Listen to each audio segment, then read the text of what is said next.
Okay. దేవుని నామానికి ఘనత ప్రభావం మహిమ కలుగును గాక. ఈరోజు అంశాన్ని విందాం. మొదటి సమయాలు 4:21 కూడా చదవాల తర్వాత. ఓకే. ఈ అధ్యాయంలో ఇజ్రాయేలీల శత్రువులు ఎవరు? ఇజ్రాయేలీలకు శత్రువులు ఉన్నారు, కానీ ఎక్కువ భయంకరమైన వాళ్ళు ఎవరంటే ఫిలిస్తీయులు. ఈ ఫిలిస్తీయులతో ఇజ్రాయేలీలకు యుద్ధం జరిగింది. ఇజ్రాయెల్తో యుద్ధం జరిగితే ఇజ్రాయేలీలు గెలవాలి మామూలుగా, కానీ ఓడిపోయినారు. ఓడిపోతే అనేకులు చచ్చిపోయినారు. వాళ్ళు ఎందుకు అపజయం వచ్చిందని కారణాన్ని తెలుసుకొని సిలోహు అనే మందిరం, సిలోహు అంటే హన్నా వెళ్ళి ప్రార్థన చేసిందే, ఏలి హన్నా. అక్కడ ఆ సిలోహులో మందసము పెట్టే ఉందని తెలుసుకొని అక్కడికి పోయి మందసం పెట్టెను తెచ్చుకుందాము అని చెప్పి పోయి ఇజ్రాయేలీలు మందసం పెట్టెను తెచ్చుకున్నారు. ఇది తీసుకొని రాగానే గొప్పగా స్తుతిగానం చేసినారంట. స్తుతిగానము, సంతోషం, కేక అంటే విజయపు కేక చేసిరి. ఈ గానము, ఈ యొక్క సౌండ్, ఆ పాట, ఆ గానం అనేది శత్రువులు విని భయపడిపోయినారంట. ఎందుకు వీళ్ళంత అంత పెద్దగా పాట పాడుతున్నారు, అంత గట్టిగా కేకలేస్తున్నారు అని శత్రువులు భయపడిపోయినారంట.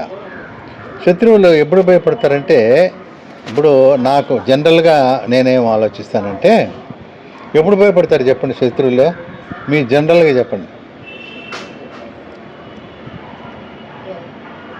శత్రువులు కాకపోయినా ఎవరైనా ఒక వ్యక్తి భయపడాలంటే ఎదుటి వ్యక్తి కానీ బలహీనుడిగా, ఎదిరించలేనివాడుగా, శక్తిహీనుడిగా ఉంటే, అంటే బలహీనుని చూసి బలవంతుడు ఎప్పుడు ఏమంటే భయపడతాడు. అదే 4 గోడల మధ్య పిల్లిని కూడా మనం బంధిస్తే అది కూడా తిరగబడుతుందంట. అటువంటి పరిస్థితి ఇక్కడ. ఇజ్రాయేలీలు ఓడిపోయినారు. ఓడిపోయేసరికి ఫిలిస్తీయులకి ఏమంటే వీళ్ళు గెలవలేరులే అని భయపడిపోయినారని అనుకున్నారు. కానీ మందసం పెట్టి తెచ్చేసరికి వీళ్ళకి ధైర్యం వచ్చేస్తుంది. ఎందుకంటే మందసం పెట్టిలో మా దేవుని శక్తి ఉంది, మమ్మల్ని ఇంకెవ్వరు ఓడించలేరనే ఆ సంతోషంలో కేకలు వేశారంట. వాళ్ళు కేకలు వేసినప్పుడు శత్రువులు విని భయపడేది. అంటే ఎదుటివాడు ఎప్పుడైతే ఎదురు తిరుగుతాడో, నిజంగానే ఇప్పుడు మా ఇంటి దగ్గర కుక్కలు ఉన్నాయండి, కుక్కలు ఉన్నాయి, రోజు చూస్తూ ఉంటాం. అవి ఎట్లా అంటే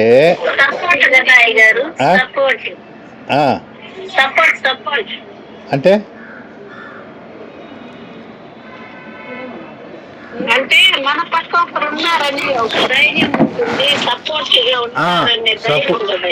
సపోర్ట్ ఒకటి. మా ఇంటి దగ్గర కుక్కలు ఉన్నాయి, 4 ఉన్నాయి, రోజు చూస్తూ ఉంటాను నేను. మీకు చాలా మంచి ఆలోచన వస్తుంది చూడండి. ఆ కుక్కలు ఏం చేస్తాయంటే 4 ఉంటాయి. అది వేరే కుక్కలు కానీ ఆ వీధిలోకి వస్తే అవి ఉండవు, అవి వచ్చి ఎదురు తిరుగుతాయి. ఆ కుక్కలను తరిమేంత వరకు ఎదురు తిరుగుతాయి. ఎంత దూరం తరుగుతాయి తెలుసా? ఆ వీధి వరకే. దానికంతా ఒక ఏరియాలు ఉన్నాయి. ఇక్కడ కుక్కలు కూడా కొన్ని ఏరియాలు ఉన్నాయి. అవి ఉండే ఇండ్ల దగ్గర అక్కడ బలం ఎక్కువ వాటికి. వేరే కుక్కలు కానీ వస్తే అన్నీ యూనిటీ అయిపోయి వాటిని తరిమేస్తాయి. తరిమేసి ఈ కుక్కలు ఈ పక్క వచ్చేసినాక ఆ కుక్కలు కొంచెం డౌన్కి వస్తాయి, ఇవి ఎదురు తిరుగుతాయి. ఎందుకంటే ఈ ఏరియా మారిపోయింది, వీటి ఏరియా ఇది. ఇవి ఎదురు తిరిగినప్పుడు అవి మారిపోతాయి. అంటే స్థానబలాలు ఉంటాయి కొన్ని చోట్ల. మామూలుగా నేను చెప్తాను, అంటే స్థానబలాల వల్ల కొంచెము వాటికి శక్తి వస్తుంది. వాని స్థలంలో మనం వేరే ఊర్లకు పోతే మనం భయపడతాము, ఏమో ఎట్లానే ఉంటుంది. మన ఊర్లో మనం భయపడతామా? అటువంటిది. అంటే భయం కూడా చెప్తాను. ఇది ఎందుకు చెప్తున్నా అంటే, భయం అనేది ఎదుటి వ్యక్తి మనల్ని భయపెడితే మనం భయపడతా ఉంటే వాడు భయపెడతానే ఉంటాడు. ఎదురు తిరిగినామనుకో వాడు తోక ముడుచుకొని వెళ్ళిపోతాడు. ఇది వాస్తవము, మీరు ఎక్కడైనా చూడండి కావాలంటే.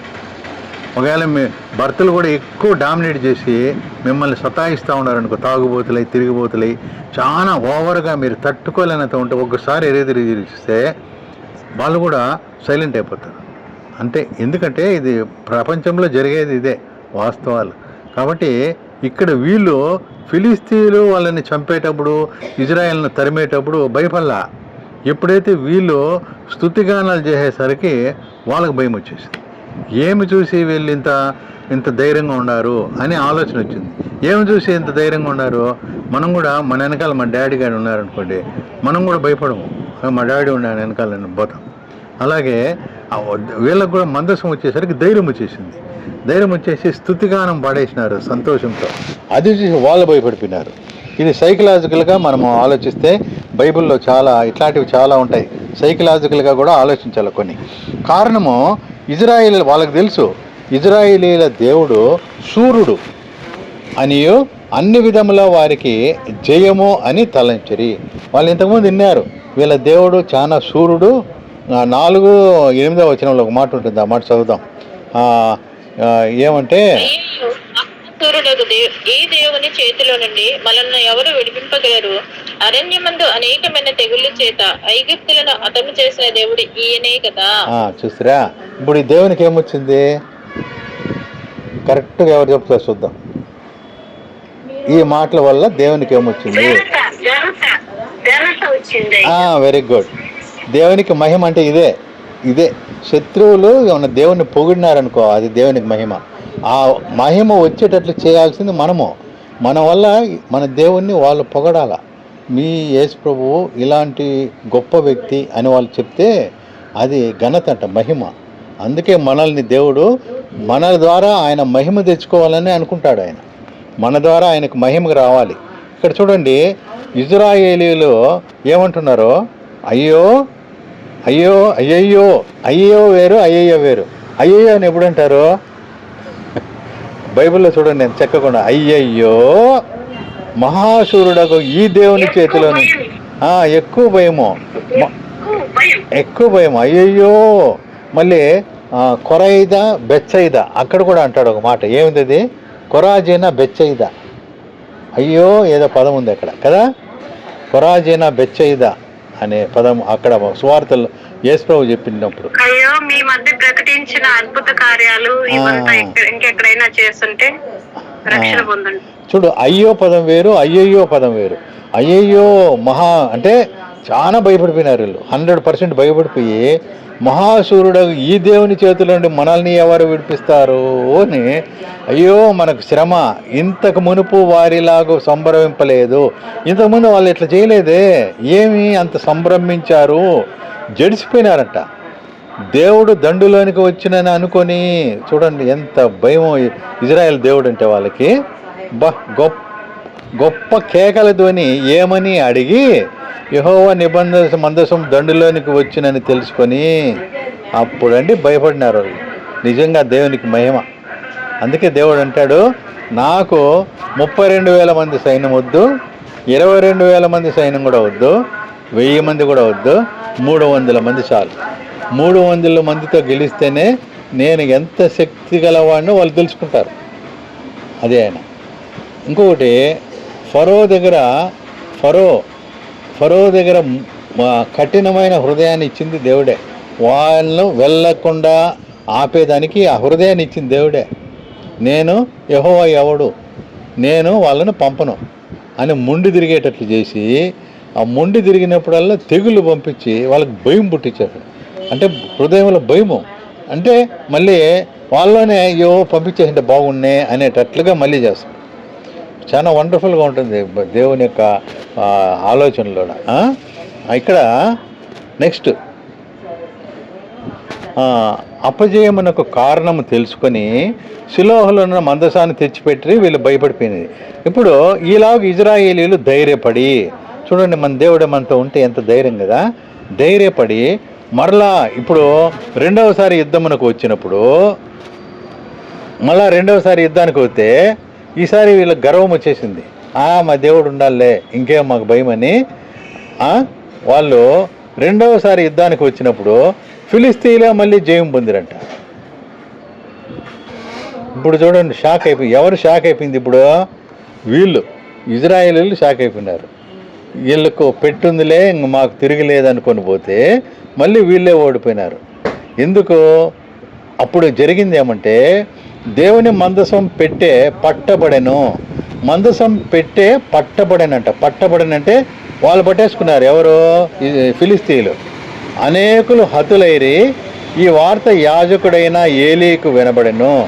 ఏలీ యాజకుడు ఉన్నాడు కదా, మీ మందసం పట్టబడింది అని ఏలీకి వినబడినప్పుడు ఈ వార్త అంతయు, అనగా కుమారులు ఏలీ కుమారులు ఎవరెవరు? ఫినేహాసు, ఇంకొక ఆయన ఎవరు? ఫినేహాసు. యుద్ధంలో చనిపోయారు. వాళ్ళు కూడా యుద్ధంలో చనిపోయారు. మందసం పట్టబడినన్న మాట వినగానే ఆయన ఊరి గవిని ద్వారపు పీఠం నుండి వెనుకకు పడి చనిపోయాను. చూడండి, హఠాత్తుగా చనిపోయాడు ఆయన మాట విని. అప్పుడు ఒక గర్భవతి అయిన కోడలు ఉంటుంది. ఆ కోడలు ఈ వార్త విని చనిపోయే సమయంలో ఈకాబోదు అను కుమారుని కని చనిపోయింది. ఆయనకు పెట్టిన ఈకాబోదు అంటూ చనిపోయింది అనమాట. ఈకాబోదు అంటే అర్థమేమి? ఇజ్రాయేలీల నుండి ప్రభావము వెళ్ళిపోయాను. ఇజ్రాయేలీల నుండి ప్రభావము వెళ్ళిపోయాను అనే మాటకు అర్థం. దీనిలోని అనుభవం గురించి మనము ఇప్పుడు ధ్యానించుకుందాం. ఇజ్రాయేలీలు యుద్ధానికి వెళ్ళిరి. మందసం పెట్టి తెప్పించవాలని కోరినారు. మందసం పెట్టి అయితే తెప్పించుకున్నారు, కానీ అది వాళ్ళకు మందసం పెట్టుంటే చాలులే అని ఒక మూఢనమ్మకంతో ఉన్నారు. కానీ దేవుడి యొక్క భయం కానీ దేవుణ్ణి చేర్చుకోవాలా, దేవునికి ప్రార్థించాలా అనే భయము భక్తి వాళ్ళకి లే. ఇప్పుడు ఒక వస్తువు తెచ్చిపెట్టుకుని బైబిల్ వచ్చి దిండు కింద పెట్టుకుంటే ఎట్లుంటుంది? మనం ఆలోచించండి. బైబిల్ దిండు కింద పెట్టుకుంటే పేడ కళలు రాకుండా, మళ్ళీ చెడ్డ కళలు రాకుండా, మనం ఏ దైవ శక్తులు మనల్ని రాకుండా పెట్టుకోవడం అంటే ఎలా ఉంటుందో అలాగే మందసం పెట్టుకొని యుద్ధం చేయడం అంటే దేవుని భక్తి లేకుండా, దేవుణ్ణి ప్రార్థించకుండా, సిద్ధపడకుండా వాళ్ళు తెచ్చిపెట్టుకోవడం యాదృచ్ఛికంగా. యేసుప్రభు మా ఇంట్లో ఉంటే చాలు, ఇంక నీకు భక్తి వద్దా, నీకు ఆయన ప్రార్థించవా, ఆయన వేడుకొనవా, నీ హృదయంలో పశ్చాత్తాపం వద్దా, ఏం అవసరం లేదా? ఈ విధంగా నామకార్థంగా వాళ్ళు ఫినేహాసులే భయంకరమైన వ్యక్తులు. వీళ్ళు పాపంలో ఉండి ఈ వ్యక్తులు వచ్చి మందసం పెట్టి తీసుకొని ఇచ్చాడు. పెడితే మాత్రము వీళ్ళే పాపులు. వీళ్ళని చూసి దేవుడు ఎలా విజయం ఇస్తాడు? వాళ్ళు కూడా చచ్చిపోయినారు. అంటే ఇవన్నీ తెచ్చిపెట్టడము అన్నీ మంచి కార్యాలే, ఓకే. పెట్టే ద్వారా ధని చేశారు, సంతోషం, విజయం వస్తుందని అన్నీ నమ్మినారు, ఓకే. వీటిని ఇజ్రాయేలీలు చేసినారు, ఓకే. కానీ వారు వెంటనే ఓడిపోయారంటే మొదట 4,000 మంది, తర్వాత రెండవసారి 30,000 మంది చచ్చిపోయినారంట. వీరు ఫిలిస్తీన్ల ఎదుట తమ దేవుణ్ణి తెలుసుకునేటట్లు చేసినారు, తమ దేవుడిని సూర్యుడు మెచ్చుకునేటట్లు చేసినారు, ఓకే. మరి ఫలితం ఎందుకు ఇలా జరిగింది? ఇజ్రాయేలీలేమో యుద్ధానికి పోయినారు. పాలస్తీనా దేశంను ఆక్రమించే సమయంలో ఒకసారి మోషే యుద్ధం చేయండి లేదా మాకు జయం ఉండదని చెప్పిన దైవాజ్ఞ ప్రకారము చేసిరి. అంటే యుద్ధము చేయండి లేకపోతే మాకు జయం ఉండదని చెప్పిన దైవాజ్ఞ అంటే వారు అనుకున్నారు మందసం పెట్టెలో ఉన్నది 10 ఆజ్ఞలు గల పలకలు, మన్నా ఉంటుంది, తర్వాత చిగురించిన ఆహారం కర్ర. ఇవన్నీ చూసి వాళ్ళ దేవుడు మనకు తోడుగా ఉన్నాడని. ఇది విశ్వాసులైన వారికి శ్రమలో ఆదరణకు ముంగుర్తుగా ఉంది. ఇట్టి ముంగుర్తులు గల పెట్టెనే కాక ఇజ్రాయేలీల దేవుడు మన దండులోకి వచ్చినాను కూడా గ్రహించినారు, చెప్పుకున్నారు కూడా. చిగురించిన కర్ర అన్నీ తండ్రి వాక్యం ద్వారా అనేక విధాలుగా వాళ్ళు ఆదరించబడ్డారు, ఓకే. కానీ ఈ మందసాన్ని తీసుకొని వచ్చే పద్ధతి కానీ, ఇప్పుడు మన దేవుణ్ణి మనము ఈ విగ్రహాలు కొంతమంది వీళ్ళు పెట్టుకుంటారు కదా, విగ్రహాలను తెచ్చి పెట్టుకుంటే వాళ్ళకి జీవం వచ్చేస్తుంది, వాళ్ళ ఇంట్లో భక్తి ఇది అంటే వాళ్ళకు ఆ, వాళ్ళకు మంచి జరిగిపోతుందా? అట్లా కాదు. మంది ఎలాగంటే మంది ఆత్మీయ జీవితము, శారీరక జీవితం కాదు, అంటే అక్షరార్థమైన జీవితం కాదు. నువ్వు మా యేసు ప్రభువుని విగ్రహం అన్నా చేసుకో, లేదా మందసం అన్నా తెచ్చిపెట్టుకో, ఏమన్నా చేసుకో. హృదయంలో యేసు ప్రభు లేకుంటే నువ్వు పెట్టి తెచ్చుకొని ఏం ప్రయోజనమో? పెట్టి వల్ల నీకు విజయం రాదు. హృదయంలో ఉండే దేవుడు నీకు విజయాన్ని ఇవ్వాల. అంతేగాని పెట్టెలో ఏముంది? ప్రత్యక్ష గుడారంలో పెట్టెను దేవుడు ఆ పలకలకు మన్నాకు, అది ఆ దినాల్లో ప్రత్యక్ష గుడారంలో వాళ్ళకి యేసు ప్రభుకు సాదృశ్యం అంతే. ఆ సాదృశ్యంగా ఉన్న దాన్ని వాళ్ళు విగ్రహంగా చేసుకొని పెట్టుంటే చాలు మేము గెలుస్తాము అనే ఒక మూఢనమ్మకంతో ఉన్నారు. ఆచార సంబంధమైన ఇది అంటే వాళ్ళకు హృదయంలో ఏ దేవుడు లేడు. ఈ హోఫ్ని ఫినెహాసు భయంకరమైన పాపులు వాళ్ళు. వీళ్ళు చేసిన పాపాలను బట్టి దేవుడు అక్కడ విజయం కూడా ఇవ్వాల. ఎవరైనా సరే ఇప్పుడు ఆకాను ఉన్నాడు, ఆకానుని బట్టి అక్కడ ఏ ఊరది ఏదేది ఇక్కడ ఆకాను పాపాన్ని బట్టి హాయి ఊరు, హాయిలో యుద్ధం జరిగింది, ఓడిపోయినారు.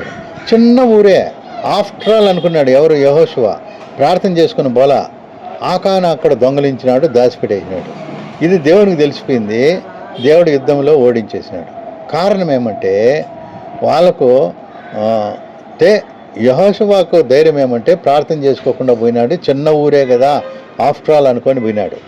మరి ఆకాను పాపం కూడా దేవుడు చూశాడు. మరి ఆ వ్యక్తిని ఆ యొక్క దాచిపెట్టిన వస్తువులన్నీ కాల్చేసి ఆ వ్యక్తిని మీరు పట్టుకొని అతన్ని కూడా మీరు శిక్షించండి అని చెప్పి అతన్ని తీసివేసిన తర్వాతే మళ్ళీ విజయం వచ్చింది.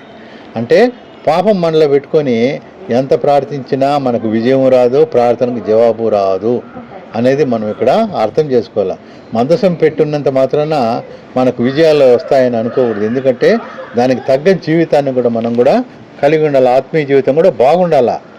అంతేగాని నేను పాస్టర్ నేను ప్రార్థన చేసేస్తే నీ డ్రెస్ చూసి దేవుడేమి నీకు జవాబు ఇవ్వడు. డ్రెస్సులు కాదు దేవునికి ముఖ్యం. నీ హృదయంలో పరిశుద్ధ జీవితము జీవిస్తూ దేవుణ్ణి అడిగేవాడిగా ఉంటేనే నీకు జవాబిస్తాడు అనేది గమనించాల. వారు ఈ మందసం యొక్క మహత్యమును తెలుసు. వీళ్ళకి మందసము యొక్క మహత్యము ఎరుగుదురు కానీ గనుక కోరుకున్నట మాత్రమే కాకుండా తెప్పించుకున్నారు, సంతోషించారు. అంటే ఇప్పుడు బైబిల్ ఉంది, బైబిల్ను కోరుకున్నట మాత్రం కాదు, పఠించాలి. ఇప్పుడు బైబిల్ నాకు కావాలా అంటాం చాలామంది. నాకు కూడా ఒక బైబిల్ తండ్రి బ్రదర్ అంటాం, పెద్ద అక్షరాలు కావాలా అని తెచ్చిపెట్టుకొని ఇంట్లో పైన షెల్ఫ్లో పెట్టుకుంటే ఏం ప్రయోజనమో?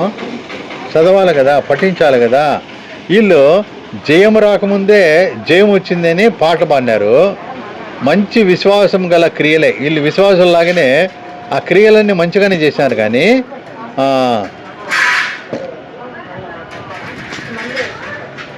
హృదయంలో దేవుడు లేడు వీళ్ళకి. హృదయంలో మా దేవుడు ఇష్టపడేటట్టు జీవితం వీళ్ళల్లో లేదు. ఆ విశ్వాస జీవితం వీళ్ళల్లో లేదు. మందసం ఉంటే గెలుస్తారనే కానీ మా దేవుడు మమ్మల్ని గెలిపిస్తాడనే విశ్వాసం వీళ్ళలో లేదు. అంటే అది మీరు ఇదే దిండి కింద బైబిల్ పెట్టుకున్న విశ్వాసంలాగా ఉంటుంది, గుర్తుపెట్టుకోండి. ఓకే, తర్వాత ఇంకా కొంచెం డీప్గా అర్థమవుతాయి ఈ సంగతులన్నీ. ఈ యొక్క విషయంలో ఇజ్రాయేలీలు అనేకులు చనిపోయి మందసం పట్టబడెను. ఈకాబోదు అంటే ప్రభావము వెళ్ళిపోయింది. దీన్ని బట్టి చూస్తే ఇజ్రాయేలు చేసిన పనులు చేసినను కీడు వచ్చును. మంచి పనులు చేశారు వీళ్ళు. ఏమి మందసాన్ని తెచ్చిపెట్టుకోవడం మంచి పనే, పాట పాడడం మంచి పనే, కానీ కీడు వచ్చింది. ఎందుకంటే క్రైస్తవ విశ్వాసులకు కూడా ఇలాంటివి జరగచ్చు కనుక జాగ్రత్త పడాలి. ఎందుకంటే జయం రాకముందే జయం అన్నారు కానీ అపజయం వచ్చింది. దీన్ని బట్టి చూస్తే మనము ఎన్ని పనులు చేసినానో ఏదో ఒక లోపం ఉంటే అపజయం కలుగుతుందని గ్రహించాలి. ఏంది బ్రదరు నెల నుంచి ప్రార్థన చేస్తాడా, ఎందుకు నేను పాస్ కాలేదు 10th అంటే దేవునిలో ఫాల్ట్ లేదు, ప్రార్థనలోనే ఫాల్ట్ లేదు, నీలో ఫాల్ట్ ఉందేమో. ఎందుకంటే నీలో ఫాల్ట్ ఉంటే ప్రార్థన పైకి పోదు కదా. మనలో ఫాల్ట్ పెట్టుకొని ఎంత గంట సేపు ప్రార్థన చేసినా ఏం ప్రయోజనము కదా. కాబట్టి మనం ఎన్ని పనులు చేసినానో ఏదో ఒక లోపం ఉంటే అపజయం కలుగుతుందని గ్రహించాలి. ఈకాబోదు అనే మాట పెట్టి ప్రభావం వెళ్ళిపోయిందని ఆ పేరు పెట్టిందనమాట. అంటే పేర్లకు కూడా అర్థాలు ఉంటాయి. మరి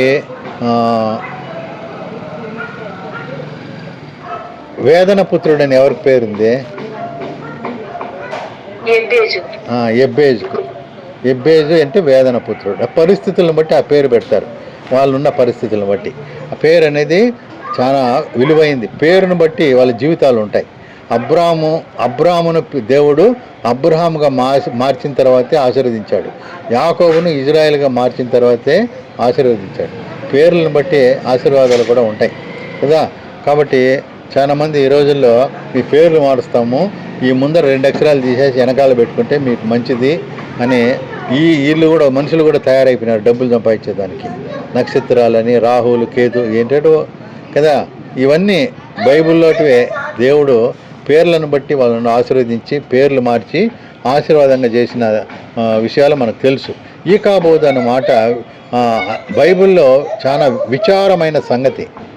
ఎందుకంటే ప్రభావము వెళ్ళిపోయాను. అలాగే చూడండి, ప్రభావం వెళ్ళిపోయింది. గెరాసీనుల దేశానికి ఒక దెయ్యం పట్టిన వాని కోసము యేసు ప్రభు శిష్యులతో వెళ్తాడు. ఒక్కని కోసం వెళ్తాడు. అంటే ఆ యొక్క నది, దాన్ని ఏదో అంటారు, నదిని దాటి, ఆ పదం ఉండాలి. అంటే ఆ నది దాటి అటువైపు ఒక్క దెయ్యం పట్టిన కోసం పోతారు. ఆ ప్రభువును వాళ్ళు ఏమంటారంటే, నువ్వు ఇక్కడి నుంచి వెళ్ళిపో అని వాళ్ళు అడుగుతారు. ఎందుకంటే వాళ్ళ పందులన్నీ చచ్చిపోయినాయని, నువ్వు మాకు చాలా నష్టం కలిగించినావు, నీవు ఈ ప్రాంతం నుండి వెళ్ళిపోమంటారు. కానీ వారికి ప్రభు కృప చూపాడు. బాగైన వారిని వాళ్ళ ఊరిలోనే మిషనరీగా పంపించి ఆ ఊర్లంతా రక్షించబడేటట్లుగా 10 పట్టణాలు రక్షించబడ్డాయంట. 10 పట్టణాలు రక్షించబడ్డాయి కదా. ఇజ్రాయేలీల నుండి మహిమ పోయెను అనే అర్థం వస్తుంది ఎక్కడ? దీంట్లో ఈకాబోదులో. అంటే దేవుడే వెళ్ళిపోయాను అని అర్థం. అంటే ప్రభావం వెళ్ళిపోయిందంటే దేవుడే వెడలిపోయాను. రక్తస్రావం గల స్త్రీ కొంగు చెంగును పట్టుకున్నప్పుడు చెంగును ఏమైంది? ప్రభావము వెళ్ళిపోయింది. అది యేసు ప్రభువుకు తెలిసిపోయింది. మహిమ ప్రభావం పోయినట్లుగా యేసు ప్రభు తెలుసుకొని చుట్టూ చూసి మహిమ చుట్టూ చూస్తే ఈ స్త్రీ భయపడుకుంటే దాంకోనుంది వెనకాల. ఎందుకంటే అప్పుడు ముందరికి పిలిచి యేసు ప్రభు వాళ్ళ యొక్క స్టోరీలు ఏం అడగడు యేసు ప్రభు. వాళ్ళని అవమానించాలని ఏమండు. కేవలం వారిని సమాధానంతో వెళ్ళు అని వారిని సాక్ష్యంగా ఉంచడానికి చాలా ప్రయత్నిస్తాడు. అది యేసు ప్రభు యొక్క. ఎందుకంటే నీ స్టోరీ ఎట్లాంటిది, నువ్వేం చేసినావు ఏం అడగడు కదా. అదే వ్యభిచార స్త్రీ పట్టుబడిన స్త్రీని కూడా, అమ్మా నేను కూడా నిన్ను క్షమిస్తున్నాను, నేను కూడా నీ మీద రాలేను అని చెప్పి ఆమెను కూడా ఆయన కృప ఆ విధంగా ఉంటుందన్నమాట. అంటే బాగైన వారి ఇక్కడ ఇజ్రాయేల్ నుండి మహిమ పోయినంటే దేవుడే వెళ్ళిపోయాను. దీన్ని బట్టి విశ్వాసులు తండ్రి ఇచ్చిన ఆత్మీయ ఆశీర్వాదాలను పరీక్షించుకోవాలి. ఒకసారి దేవుడు వెళ్ళిపోతే ఆత్మీయ ఆశీర్వాదాలు కూడా మనము పరీక్షించుకోవాలంట. ఏమని? నేనేం పోగొట్టుకున్నాను, ఏమి నిలుపుకున్నానని పరీక్షించుకోవాలంట. ఎందుకంటే పోగొట్టుకుంటే ఆశీర్వాదాన్ని సంపాదించుకోవాలా, ఆశీర్వాదం నిలుపుకొని ఉంటే వృద్ధి చేసుకోవాలా. 2 విషయాలు. పోగొట్టుకుంటే సంపాదించుకోవాలా, ఆశీర్వాదం నిలుపుకొని ఉంటే వృద్ధి చేసుకోవాలి కదా. ఇజ్రాయేలీల్లో దేవునిని ఎరిగిన వారు, దేవునిని ఎరగని వారు కూడా ఉన్నారు. ఇజ్రాయేల్ అంతా దేవుని ఎరిగిన వాళ్ళు కాదు, 50% ఎరిగిన వారు, 50% ఎరగని వాళ్ళు కూడా ఉన్నారు. దీన్ని బట్టి క్రీస్తు జనాంగమే అట్టివారు. కానీ వీరు ఇట్లాంటి వాళ్ళు కూడా ఉన్నారు, నమ్మకుండా ఉండే వాళ్ళు కూడా ఉన్నారు. కాబట్టి ఏ చిన్న లోపమునను అపజయం కలుగుతుందండి. చిన్న లోపమే కదా అంటే అది కూడా దేవునికి నచ్చదు. దేవుడు జవాబు ఇవ్వడు. అది తీసేసుకుని నువ్వు దేవుని ముందుకు రావాలా. నీ ప్రార్థన అయినా, నీ యుద్ధమైనా, నీ జయం ఏదైనా సరే కదా. ఆయన చిన్నదైనా కానీ క్షమించడు. అపజయం అనేది నిన్ను వెంటాడుతూనే ఉంటుంది. ఏ పనిలోనైనా ఏ పనైనా అపజయం నీలో లోపం ఉందంటే అది అపజయం కలుగుతుంది. మనము యెహోషువ ఓడిపోవడం విన్నాము ఆకాను వల్ల. ఇక్కడ కూడా ఈకాబోదు విషయంలో ఇజ్రాయెల్ మందసం పెట్టి ఉన్న ఓడిపోయినారంటే లోపం ఉంది, పెట్టెలో కాదు, ఆ తీసుకొచ్చిన మనుషుల్లో ఉంది. యుద్ధం చేసే వాళ్ళల్లో పాపం పెట్టుకొని యుద్ధం చేసే వాళ్ళల్లో ఎలా పోతుంది. ఏలీ ఫినెహాస్ కూడా చంపబడ్డారు, హత్య గావించబడ్డారు. కాబట్టి ఈ అధ్యాయం అంతా మనం చూస్తే చనిపోయిన వారు ఎలాగో చాలామంది చనిపోయినారు ఈ యొక్క యుద్ధంలో, రాలిపోయినారు. ఇజ్రాయేలీయులు కూడా అరణ్య ప్రయాణంలో ఎంతోమంది రాలిపోయారంట. కేవలం యెహోషువ, కాలేబు ఆ సంతతి అంటే 4th జనరేషన్ పోయినారంట. ఫస్ట్, సెకండ్, 3 జనరేషన్లన్నీ పోయినాయి. మొదట్లో బయలుదేరిన వాళ్ళు చివరిలో లేరు. వాళ్ళు యెహోషువ, కాలేబు మొదట్లో ఉన్నారు, చివరిలో కూడా ఉన్నారు. అంటే మొదట బిగినింగ్లో ఉన్న వాళ్ళు చివరి వరకు నిలబడ్డం అంటే అది. మిగిలిన వాళ్ళు నమ్మకం లేకుండా సనుక్కొని గొనుక్కొని వాళ్ళు తిరగబడిన వాళ్ళంతా రాలిపోయినారన్నమాట కదా, రాలిపోయినట్లుగా చూస్తాం.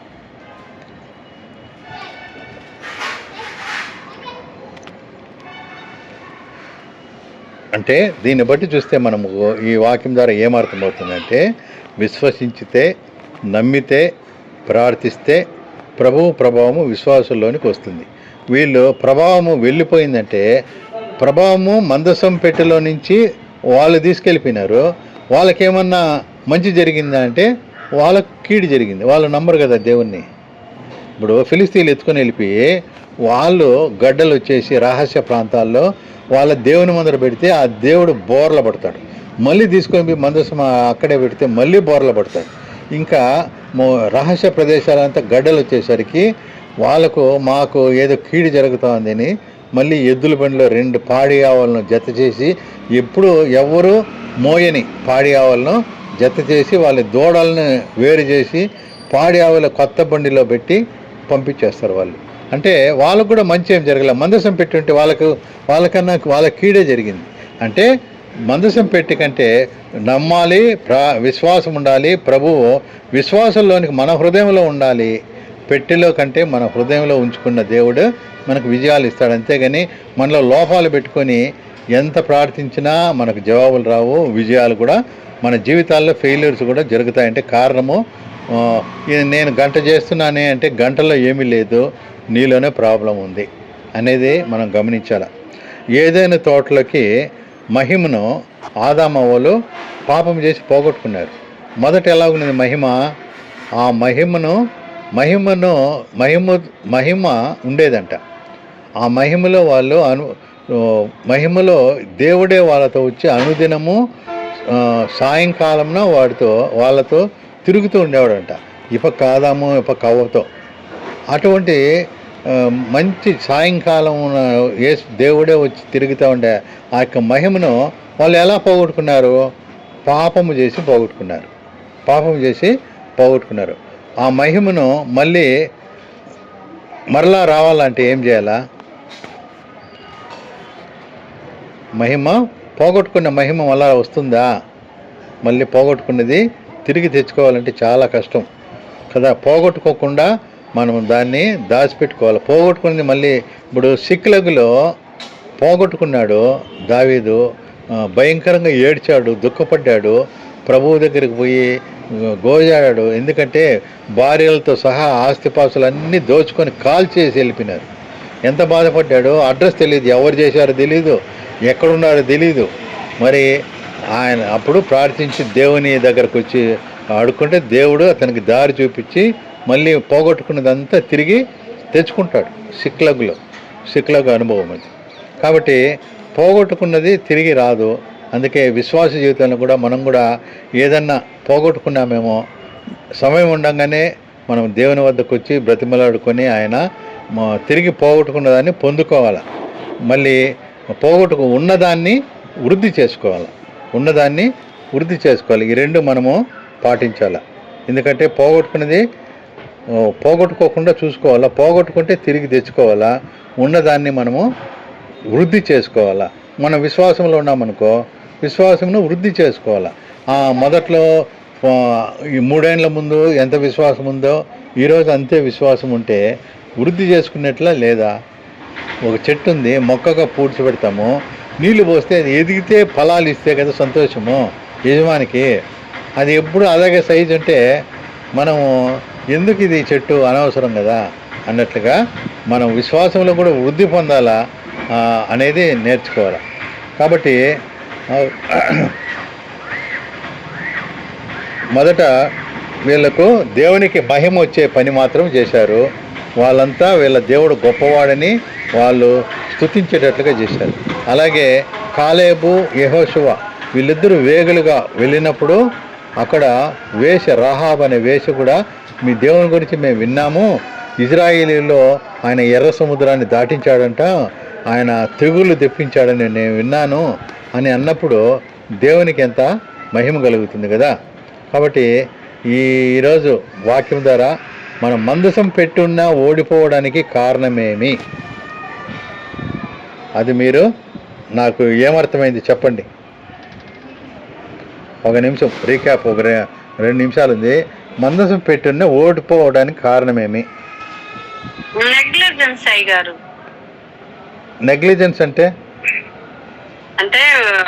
స్వయంగా ఇది ఉంటే మనం గెలుస్తాంలే, ఏం కాదులే, మనమే విన్ అవుతాం అట్లనే ఒక రూఢిగా నమ్మడము, దేవుణ్ణి విడిచిపెట్టి పెట్టిని నమ్మడము. అంటే అంతేలే. మందసం పెట్టనేది దాంట్లో దేవుని మహిమ ఉంటది కాబట్టి దేవుణ్ణి మనం మోసే వాళ్ళుగా ఉండాలి. వాళ్ళు ఏమంటే దాన్ని మామూలు ఆవుల మీద తీసుకొచ్చారు, అలా కాదు, క్రీస్తుని మనం మోసుకొని ధరించే వాళ్ళంగా ఉండాలి. అందుకోసమని యెహోవా మహిమ పెడలిపోయింది. ఓకే, అంతేనా? ఓకే, ఫైనల్గా క్లారిటీ ఇచ్చేస్తాము. ఇంకేమన్నా చెప్పాలంటే చెప్పండి. మందసము దండులో ఉన్నా సరే ఘోర పరాజయం, అది మామూలు పరాజయం కాదు, ఘోర పరాజయం ఎందుకు వచ్చిందంటే ఇజ్రాయేలీలకు ఫిలిస్తీన్లకు యుద్ధంలో ఇజ్రాయేల్ ఓడిపోయినారు. రెండవసారి మందసం పెట్టి తెచ్చుకున్నా ఓడిపోయినారు. మనం కూడా ఒకసారి ప్రార్థన చేసి జవాబు రాలేదని, సరే ఈసారి పాస్టర్ గారి దగ్గరికి పోయి మళ్ళీ ప్రార్థన చేపిద్దాము, పాస్టర్ గారు చేస్తే తప్పకుండా జరుగుతుందని పోయి పాస్టర్ గారి దగ్గర నుండి ప్రార్థన చేపిస్తాము, అప్పుడు కూడా జరగలేదనుకో, ఏం కారణము? ఏదో ఒక లోపం, దేవునికి నచ్చింది ఏదో ఉంటుంది అక్కడ. ప్రార్థనలో ఏముండదు, చేసే వ్యక్తిలో ఉంటుంది కదా. ఇక్కడ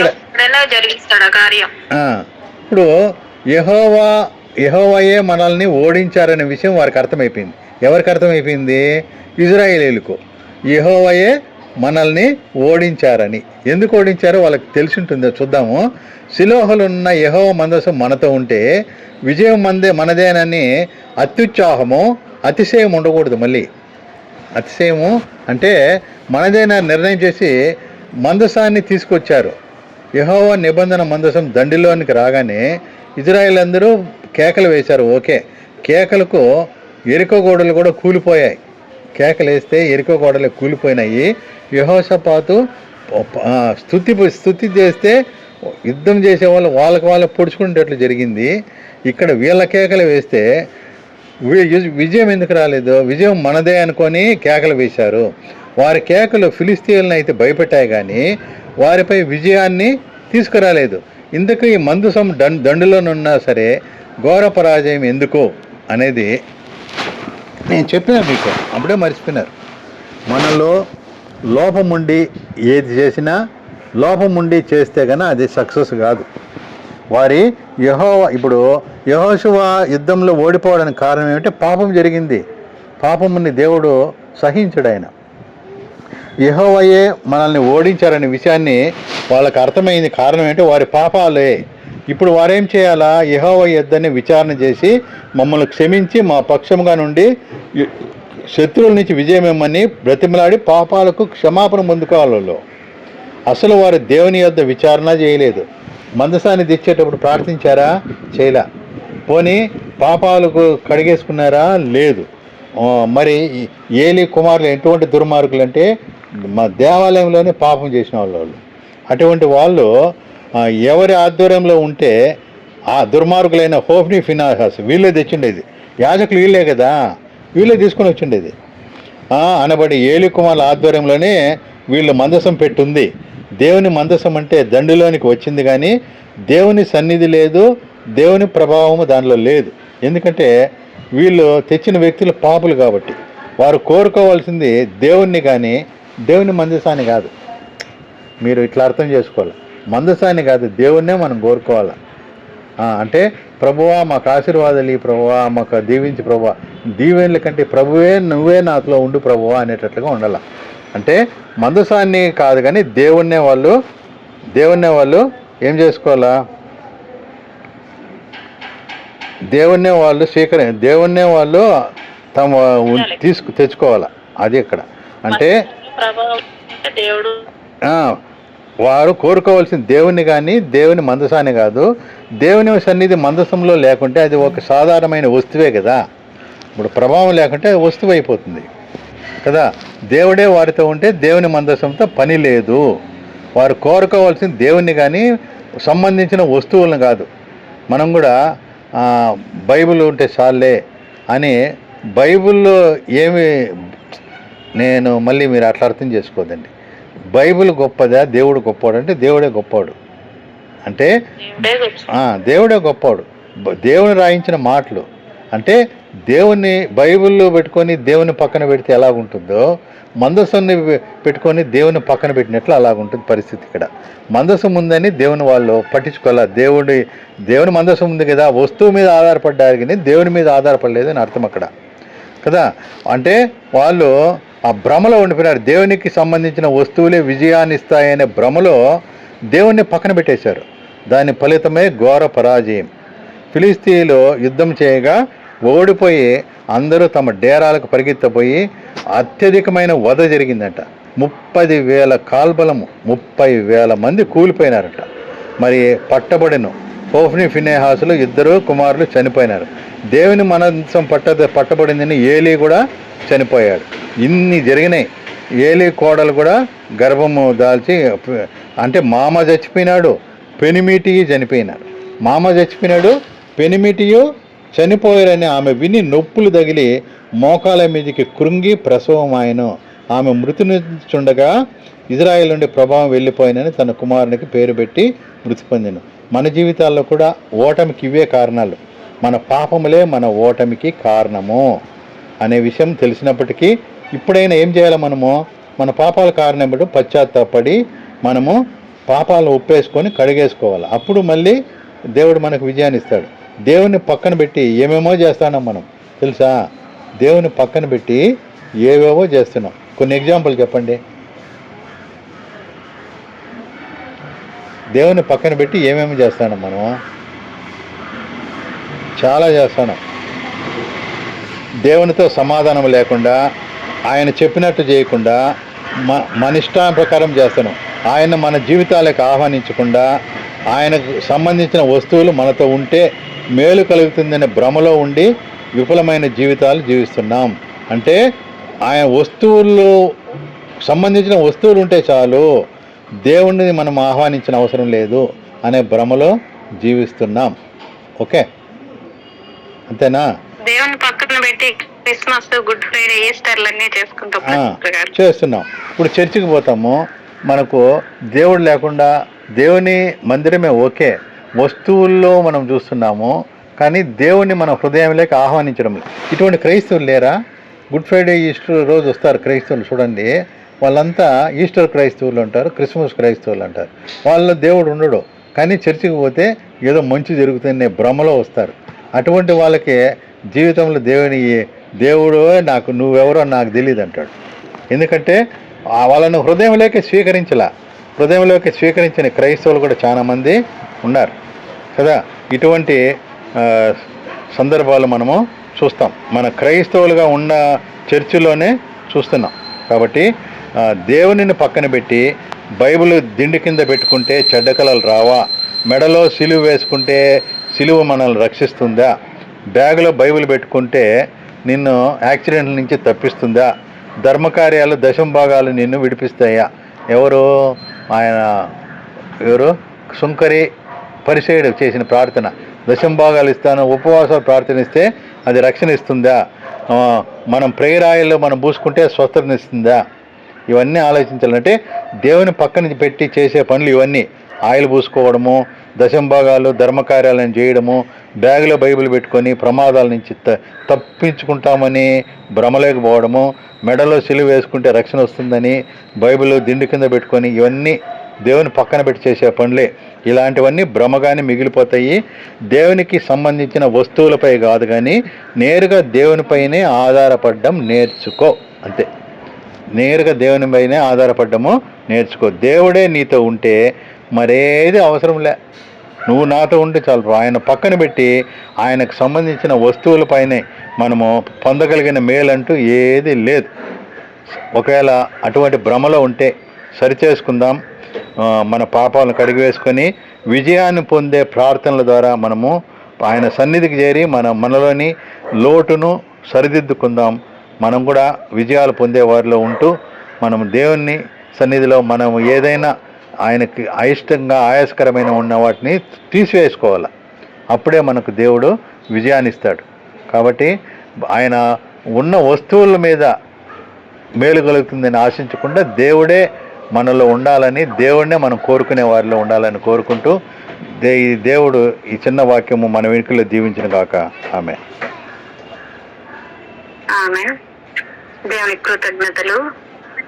మనల్ని ప్రేమించి తీసుకొచ్చిన వాక్యాన్ని బట్టి వందనాలండి. ఇశ్రాయేల్ ప్రజలు ఎలాగైతే దేవుని కోరుకోలేదు, కానీ ఆ మందసంలో ఉండే, ఆ పెట్టెలో ఉండే 10 ఆజ్ఞలు దాంట్లో ఉన్న అవి కోరుకుంటూ వచ్చారు. ఈ రోజులో మనం కూడా దేవుణ్ణి పక్కన పెట్టి